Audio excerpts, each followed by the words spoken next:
सर्व पत्रकार बंधू भगिनींना माझा नमस्कार. सर्वांना जय ओबीसी, जय संविधान. आज या पत्रकार परिषदेत माझ्या सोबत डाव्या बाजूला अशोक काकडेजी आहेत, सकल ओबीसी महामोर्चाचे. सोबत प्राध्यापक रमेश पीसीजी आहेत, उपाध्यक्ष आहेत ओबीसी जनमोर्चा. अशोक राजेश काकडेजी आहेत, राजेश काकडी कुणबी ओबीसी कृती समिती नागपूर चे संयोजक आहेत. उजव्या बाजूला माझे आकाश वैद्यजी आहेत, ओबीसी युवा अधिकार मंच कडून. विनीत गजबेजी आहेत. आज प्रामुख्याने पुन्हा एकदा जातीय जनगणना किंवा जनगणनेचा मुद्दा ऐरणीवर आलेला आहे आणि हा जनगणनेचा मुद्दा जातीय व्हावा आणि या जातीय जनगणनेमध्ये ओबीसीचा स्वतंत्र कॉलम यावा अशी मागणी घेऊन अनेक वर्षापासून अनेक संघटना, अनेक पक्ष सुद्धा याची मागणी करत आहेत आणि त्यावर वारंवार काहीतरी शासनाने उपाययोजना म्हणून म्हणा की शासनाने काहीतरी मार्ग, काहीतरी नवीन काहीतरी करू असं सांगण्याचा प्रयत्न केलेला आहे. तर ते विस्तृत आम्ही या प्रेस नोटमध्ये दिलेलं आहे. आत्ताची जनगणना जे होते हा सेकंड टप्पा आहे, दुसरा टप्पा आहे. आणि पहिल्या टप्प्यामध्ये प्रामुख्याने आम्ही लोकांना जनजागरण सुद्धा केलं की पहिल्या टप्प्यामध्ये ओबीसींना केंद्र सरकारने गायब करून टाकलं. म्हणजे ओबीसीची जनगणनाच केली नाही आणि ओबीसीचा स्वतंत्र कॉलम न देता ओबीसींना जनरल कॅटेगरी सोबत अन्य या कॅटेगरीमध्ये टाकलं आणि घरगणनेचे नुसतं नाव आडनाव लिहून फक्त घरगणना केली, परंतु स्वतंत्र कॉलम देऊन अशी गणना केली नाही.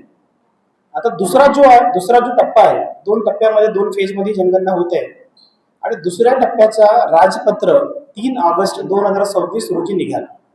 हा राजपत्र हिली एरियाज म्हणजे पहाडी क्षेत्रासाठी निघालेला आहे आणि राजपत्रामध्ये नमूद असल्याप्रमाणे लडाख, जम्मू अँड काश्मीर, उत्तराखंड आणि हिमाचल प्रदेश यामधील काही जिल्हे जे हिली एरियाजमध्ये बर्फाच्छादित असतात अशा एरियाची लवकरात लवकर जनगणना व्हावी अशी सरकारची मनशा असते. म्हणून 1 सप्टेंबर ते 30 सप्टेंबर या हिली एरियाजमध्ये जनगणना होणार आहे आणि येणाऱ्या 17 ऑगस्ट पासून म्हणजे 4 दिवसानंतरच स्वगणनेला सुरुवात होणार आहे. म्हणजे खरी जनगणना सेकंड टप्प्याची, दुसऱ्या टप्प्याची 17 ऑगस्ट या रोजीपासून सुरू होते, सोमवारपासून.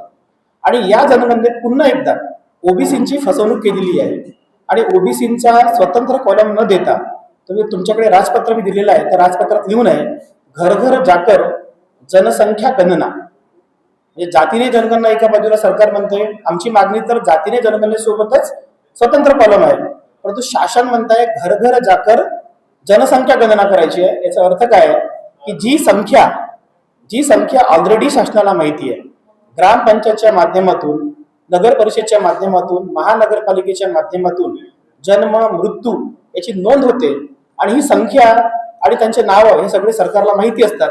अशाच पद्धतीची का ही जनगणना करतात असा शासनाचा डाव दिसतोय आणि यामधून जो 52% समाज ओबीसी आहे याला पूर्णपणे कसा वगळता येईल असं शासनाचं दिसतंय.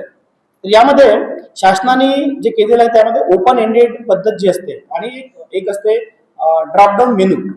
आपण कुठे हॉटेलमध्ये गेलो किंवा कम्प्युटरमध्ये मेनू उघडला तर मेनूच्या खाली बरेचशा गोष्टी उघडतात, त्यांचे काही टाईप्स असतात ते उघडतात. यामध्ये ड्रॉपडाऊन मेनू फक्त एससी आणि एसटी साठी दिलेला आहे. हे कंपल्शन आहे.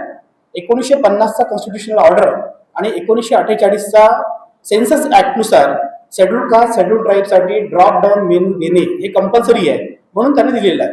परंतु जातीने ही जनगणना करतावेळी ओबीसींचा सुद्धा स्वतंत्र कॉलम द्यावा आणि त्यासाठी 2018 मध्ये राजनाथ सिंगांनी सुद्धा म्हटलं की आम्ही ओबीसीच्या कॉलम सह जनगणना करू. परंतु आता आम्हाला असं दिसत आहे की ड्रॉपडाऊन मेनू फक्त एससी आणि एसटी साठी दिलेला आहे. म्हणजे राहिलेला तो वर्ग रेस्ट ऑफ त्यामध्ये ओबीसी आणि जनरल कॅटेगरीला फक्त त्यांची जात विचारली जाणार आहे आणि तो ओपन एंडेड क्वेश्चन असणार. ओपन एंडेड क्वेश्चन म्हणजे असं की ज्यामध्ये तुम्हाला एखादा कांबळे नावाचा व्यक्ती असेल, तो तेली असेल तर TELI असा शब्द लिहिला जाईल प्रगणा पकडून. ज्याने जी जात सांगितली, समजा एखाद्याने खंड्या तेली म्हणून सांगितलं, एखाद्याने सांगितलं की गोड तेली आहे, मी कडू तेली आहे, तर कडू तेली अशाच प्रकारची जात तिथे लिहिली जाईल. आणि ज्या महिलेला, ज्या पुरुषाला जी जात माहिती आहे, या आधी शासनाने सांगितलं की 46 लाख काही त्रुटी ऑलरेडी आढळल्या 2011 मध्ये. तशाच पद्धतीने यावेळची पण जनगणना होईल. जनगणना जातीने होईल. जातीने झाली की अशा प्रकारच्या जातीच्या त्रुटी समोर येतील. म्हणून स्वतंत्र कॉलम देणे फार गरजेचे आहे आणि ते सरकारने टाळलेलं असं दिसत आहे. यामध्ये ओपन एंडेड क्वेश्चन न देता ड्रॉप डाऊन मेनू, हा मेनू SC, ST आणि OBC साठी सुद्धा असावा अशी आमची मागणी आहे. तर ही मागणी भरपूर दिवसाची आहे, शासनाला माहिती आहे. महाराष्ट्र शासनाचे मुख्यमंत्री माननीय देवेंद्र फडणवीस साहेबांनी ज्या दिवशी हा राजपत्र निघाला आणि त्यानंतर 4 दिवसानंतर 7 तारखेला बँगलोरसाठी जे भाषण त्यांनी दिलेलं आहे राष्ट्रीय ओबीसी महासंघाच्या अधिवेशनामध्ये, त्यांनी सांगितलं की मी यासाठी पाठपुरावा करेन. मग त्यांना सुद्धा कळलेलं आहे, माननीय मुख्यमंत्र्यांना सुद्धा, की इथे ओबीसी जनतेला स्वतंत्र होत नाहीये. त्यांनी सुद्धा म्हटलं की यासाठी मी पाठपुरावा करेल. तर आमची विनंती आहे, कुठल्याही पक्षाचे असतील, कुठे जाती धर्माचे नेते असणार, त्यांनी यासाठी पाठपुरावा केला पाहिजे. महाराष्ट्रासाठी जी जनगणना होणार आहे ती जनगणना 1 फेब्रुवारी पासून होणार आहे. म्हणजेच 3 जानेवारी या रोजी राजपत्र निघणार आहे. 1 फेब्रुवारी पासून ते 28 फेब्रुवारी पर्यंत ही जनगणना होणार आहे. 1 मार्च ही रेफरन्स डेट आहे. म्हणजे आमच्यासाठी मृत्यूची तारीख जी म्हणतात ती 1 मार्च आहे. म्हणजे आमचा मृत्यूच त्या दिवशी ठरलेला आहे की काय, कारण पुढच्या 7 महिन्यामध्ये जर जनगणना व्यवस्थित झाली नाही, 3 तारखेला जो 3 जानेवारीला जो राजपत्र निघणार आहे त्या राजपत्रात जर जातीने जनगणना आणि ओबीसीचा स्वतंत्र कॉलम आला नाही तर आम्हाला पुढे पुन्हा 2 पिढ्या खपवाव्या लागतील. 10 वर्षे पुन्हा आम्ही मागे ढकलले. ऑलरेडी आम्ही 95 वर्षे मागे ढकलले गेलो आहोत. त्यामध्येच 3 जानेवारी पर्यंतची ही लढाई आम्हाला तीव्र करायची आम्ही करतोच आहे. तर सरकारला सुद्धा विनंती आहे की सरकारने सुद्धा स्वतंत्र कॉलम इथे दिला पाहिजे. त्यासाठी जनजागरण यात्रा सुरू झालेली आहे. जनजागरण यात्रेच्या माध्यमातून आत्ताच पहिला टप्पा आम्ही पूर्ण केलेला आहे. 3 ऑगस्ट ते 9 ऑगस्ट या काळामध्ये विदर्भातील 11 जिल्ह्यांमध्ये आम्ही जाऊन आलो. 11 जिल्ह्यातले 50 ठिकाणी आम्ही जाऊन आलो आणि 50 ठिकाणी हा मुद्दा आम्ही सांगितलं.